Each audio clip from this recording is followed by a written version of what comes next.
کیا آپ کا حج قبول ہے، عبادت کی روح یا محض ایک چڑیا گھر؟ کیا ہم نے کبھی اپنے نفس کا حساب لیا ہے؟ کبھی اپنی آوازوں کی گونج سنی ہے کہ کہیں ہمارا کردار تو بگڑا ہوا نہیں؟ یاد رکھیں، اگر میرا کردار برا ہے اور میرے وجود سے صرف برائی چھلکتی ہے تو خدا کو میری شہادت کی کیا ضرورت؟ اسے میری نماز سے کیا لینا دینا؟ اسے میری زکوٰۃ کی کیا پرواہ؟ اور اسے کیا فرق پڑتا ہے کہ میں حج پر جا رہا ہوں یا نہیں؟ حقیقت تو یہ ہے کہ اللہ فرماتا ہے، مہربانی کر کے حج پر مت آؤ۔ زمین پر اس قدر فساد اور بدکرداری پھیل چکی ہے کہ شاید اس سال حج ہی نہ ہو پائے۔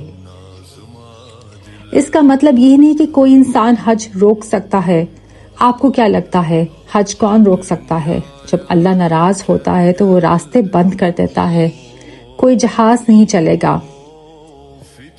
اللہ یہ کہ آپ چپو والی کشتی لے کر نکل پڑیں۔ یہ ایک الہی اشارہ ہے کہ اللہ ناراض ہے۔ وہ پوچھتا ہے تم کیوں آ رہے ہو؟ وحشی گدھوں کا ایک ہجوم اکٹھا ہو کر طواف کر رہا ہے، کس لیے؟ لوگ وہاں جاتے ہیں اور عبادت کی بجائے بازاروں میں خریداری میں مگن ہو جاتے ہیں۔ وہ دن دور نہیں جس کا ذکر نبی کریم صلی اللہ علیہ وسلم نے فرمایا تھا کہ ایک وقت ایسا آئے گا جب حج نہیں ہوگا۔ کیوں؟ اس لیے نہیں کہ راستے بند ہیں، بلکہ اس لیے کہ ہمارے اوصاف بگڑ چکے ہیں۔ اللہ کو آپ کی ظاہری شکل و صورت یا ڈھانچے سے کوئی غرض نہیں۔ یہ ظاہری عبادتیں تو آپ کی روح کو نظم و ضبط سکھانے کے لیے تھی۔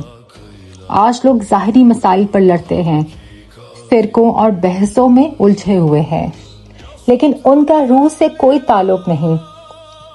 اللہ کس چیز میں دلچسپی رکھتا ہے؟ اگر آپ کے اندر غصہ، وحشی پن اور بدتمیزی بھری ہے تو اللہ کو آپ کے ماتھے کے سجدوں کی حاجت نہیں۔ ذرا وہاں کے مناظر دیکھیں، لوگ ایک دوسرے کو دھکے دے رہے ہیں، عورتوں تک کا لحاظ نہیں کیا جاتا، دور سے حجرہ اسود کی طرف ایسے لپکتے ہیں جیسے کوئی پاگل پن ہو۔ یہ کیا ہو رہا ہے؟ یہ تو ایک وائلڈ پارٹی کی طرح لگ رہا ہے۔ آج ہم نے زمین کو ایک چڑیا گھر، زو بنا دیا ہے۔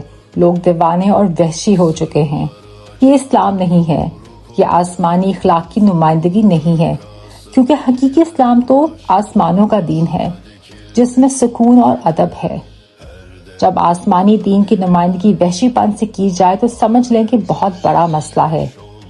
حقیقت یہ تھی کہ ہمیں اپنے اندر کے جانور کو لگام دینا تھی، اپنے برے کردار کو سدھارنا تھا۔